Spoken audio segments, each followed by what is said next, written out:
মুশতাক, আমাকে তুমি আদর করে কি বলে ডাকো বলো? হুররম। হুররম অ্যাকচুয়ালি আপনি যারা নিশ্চয়ই অনেকে দেখেছেন সুলতান সুলাইমান। সুলতান সুলেমান আমার খুবই প্রিয় একটা সিরিজ। ওখানে সুলতান সুলেমান তার সবচেয়ে প্রিয় মানুষটি যার নাম ছিল আগে আলেকজান্ড্রা লারোসা। আলেকজান্ডার লারোসাকে সে নাম দিয়েছিল ভালোবেসে হুররম।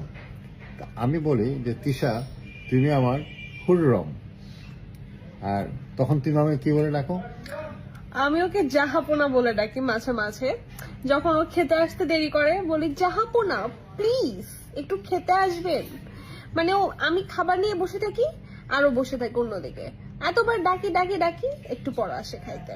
আমার এত মেজাজ খারাপ হয়, অ্যাকচুয়ালি আমার না খুব দ্রুত রাগ উঠে যাওয়ার, বলে না যে শর্ট টেম্পার, আমি হচ্ছি ওই রকম, অল্পতেই মাথা খারাপ। কিন্তু